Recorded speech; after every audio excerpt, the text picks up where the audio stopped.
Hi there, my name's Michelle Marsland and Marsland Accountants, and I'm here today to have a chat with Thomas Coombe about landlords and the Let Property campaign. Morning, Thomas. Morning. Morning. So in Marslands, we help a lot of landlords with the Let Property campaign. And did you know, Thomas, that so far we've helped over 200 landlords produce their Let Property campaign? That's a hell of a number, isn't it, really? Yeah, it's a lot.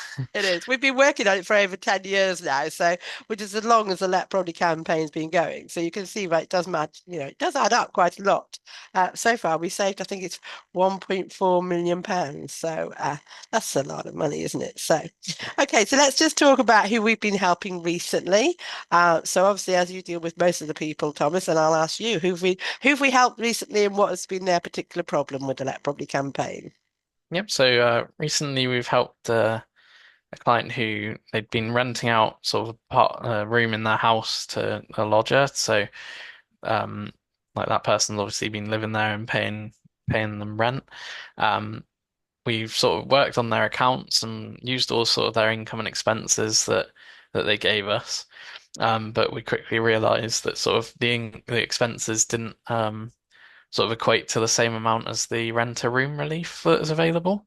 So with renter room relief, if you're renting out a room in your house, then you're eligible to sort of claim allowance towards that.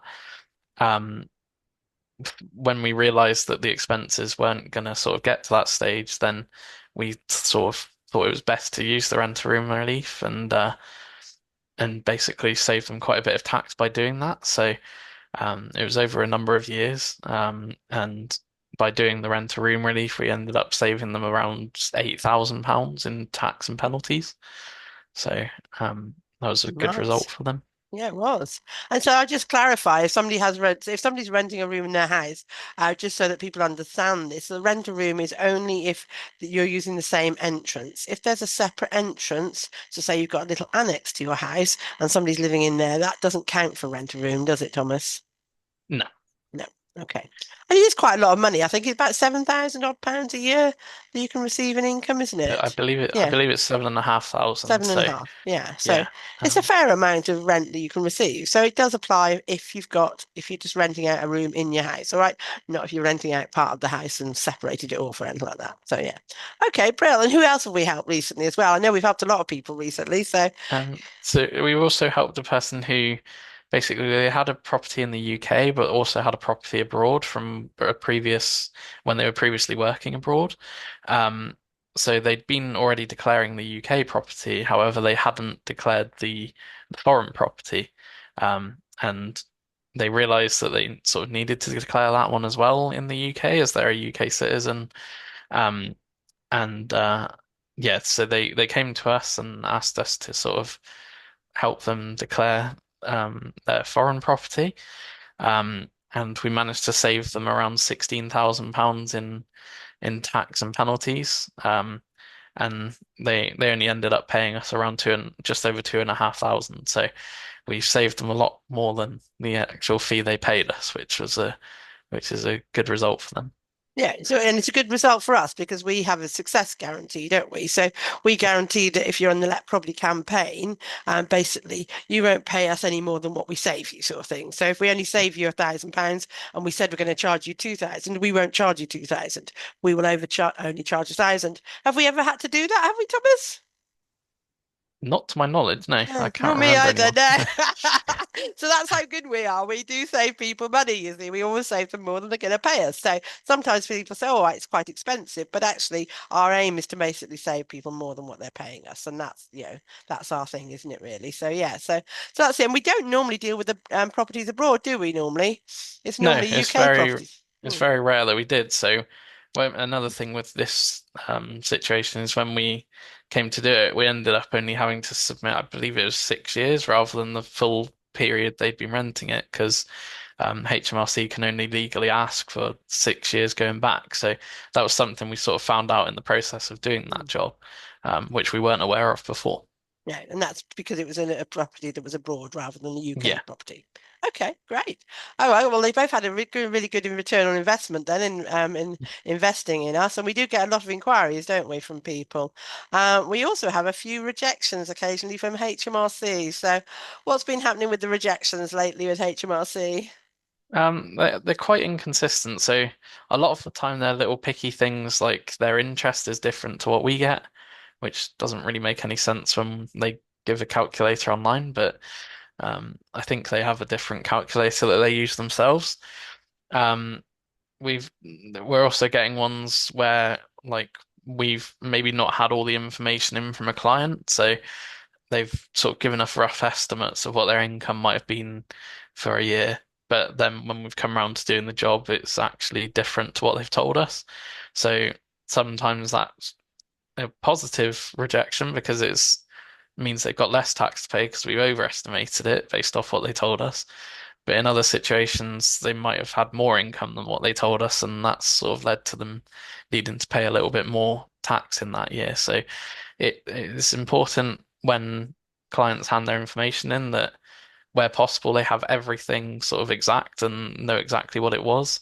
Obviously, not everyone has all their information, but if best estimates for like other income and like with their rental income and expenses, it's really important to sort of get it as accurate as possible so that these rejections happen less and um, that we're able to keep on track with it. HMRC do seem to sometimes reject one initially and then you'll make the change they ask for and then reject it again, which is a bit frustrating, but it, they're very inconsistent with how they deal with it. I think most of the time it's luck as to who reviews your case as to whether it gets accepted or not. Yeah, I Uh, think there's been a lot of changes in the Let Property campaign in the last year, isn't there? They've employed a lot of new staff, I believe. yeah. And from an announcement they made back in July, they are going to be employing over another 5,000 people in HMRC to help with compliance. So yes, I can understand why inconsistencies are coming about, but it is frustrating from our point of view to do everything, put it in, get one rejection. Fair enough if we've got had to estimate the income and we don't know the income. I get that. But to actually go and have another rejection after you've already been rejected is just it's just frustrating, time consuming for us as well, and frustrating for the clients because they want this sorted. Once a client comes clean, they want to get it sorted and get it done and dusted, basically. So, but fortunately, from what I hear, most of the time the actual rejections are helping the clients actually pay less tax. So, so Yeah. it's actually to their benefit. It's just frustrating, isn't it, for all of us? So moving on now. What about the frequently asked questions? What's coming up a lot at the moment frequently? Um, it's not so much questions that we're getting asked frequently, it's more situations with clients. So a lot of the people I speak to are sort of in the process of either selling that, looking at capital gains tax. And when they're looking into capital gains tax, they sort of find out about the like property campaign, and like if they haven't been declaring it previously, then obviously these people are sort of finding out they should have been. Um, so a lot of people I speak to are sort of in that situation where they have realized that they've been doing it wrong, and they've come to us and sort of been like, "Well, been looking into selling my property, but I've also not declared it in the past," and quite a lot of people I speak to are in that situation. I'd say at least one in two people that I speak to are sort of in that sort of bracket where they're looking into selling their property, but then realizing that they haven't declared it in the past and they should have been. So, um, and I think with the capital gains tax threshold sort of getting lower and lower as well with the exemption, I think a lot more people are looking into selling and finding out about this, which is why so many people are in that situation. Yeah. Okay, so it's something for solicitors to note then probably, isn't it? Because solicitors Yeah, probably do get involved because when somebody is selling, then obviously a solicitor will be involved in the sale of the property. And that's when obviously a solicitor can be saying, oh, you need to declare your capital gains tax in the next 60 days. Yeah, what a solicitor maybe isn't saying is don't forget you should have already declared your yeah, tax. But yeah, no, that's quite a common thing, isn't it, that we've been getting. So we're getting quite a lot of landlords that are realizing once they go to sell that basically they should have declared it for the last 10, 20 years or whatever. So, oh my Yeah. goodness. Yeah, no, and that's and the thing is like, people aren't selling because they want to get away from the tax. They're actually going to sell and then finding out they have to pay the back tax as well. So, Yeah. yeah. And another part, this time of year is normally particularly good for something, isn't it? Because we're now in November, December time. So what's happening out there in the world in terms of Let Property campaign this time of year? So at this sort of time of year, it's a good idea to sort of get into the Land property campaign because you're not only are you obviously getting up to date up to the 2023 tax year, but it also allows you to sort of do a tax return for 2024 as well. So rather than waiting until like sort of April, May next year, where either the Let Property campaign might not be still a thing, or until it's like the new tax year, um, you're sort of guaranteeing yourself getting up to 2023 within the Let Property campaign, and then being able to do 2024 in as a tax return. So obviously you'll have less interest and penalties because you won't be doing it that year through the Let Property campaign, but also it's getting you sort of in the tax system ready to go for the following year if you're still renting it. And yeah, I think it's a good idea to sort of try and get in the system now rather than sort of put it off for a few months and maybe wait until early next year, Yeah. where it's going to be the extra year involved in the campaign. Yeah, and it just means that they can start to pay their tax a bit earlier as well, doesn't it, on Yeah, this tax return? Yeah, current tax return. And yeah, so we always say never put it off anyway, don't we? Because the penalties are yeah, higher if you get caught, But yeah, actually, this time of year, we do find a big influx of people deciding to declare it and that because they hear on the radio, you get your tax return in the end of January. So we do get a big influx this time of year. So the sooner you get on with it, the better, really, because we have to do everybody in order that they come in, don't we? So, yeah. yeah. Okay, excellent. Now, so this at this point, I normally have a little testimonial actually, and I've got a great testimonial actually that I've got from somebody here. So it says, "Hi Thomas, it's absolutely great news." So it's great news, obviously, about what their Let Property campaign was. "I'm so delighted and completely relieved. I got the letter from HMRC yesterday.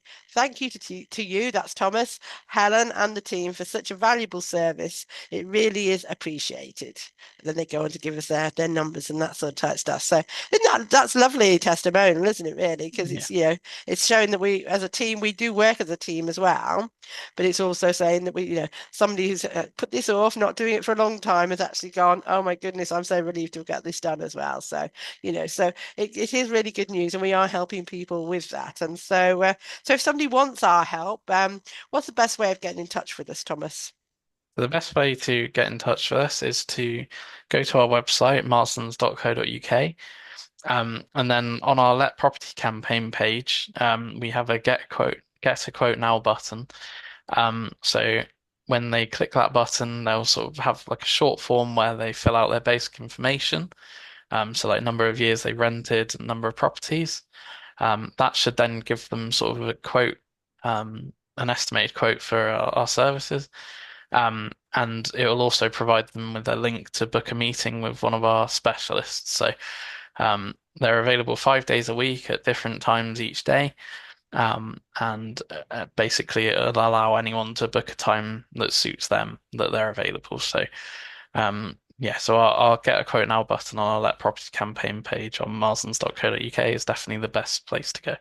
The start, yeah. And those questions, we'd like to get the right answers if we can, but if you have to make a guesstimate, then we're happy with that as well. It's just to give us a rough idea, because otherwise, if you just ring us up straight up, we have no idea about number of properties, whether you've got mortgages or anything. So we can't give you a quote on the phone straight away until we've done the form. So that's why we ask people to do the get a quote now, isn't it, really? So Yeah, we do that. And I just want to reiterate, it's confidential, all right? We're not going to tell HMRC about you or anything like that. This is just for our records on that, just to get an idea, and then we can have a discovery call with Thomas or Chris or whoever.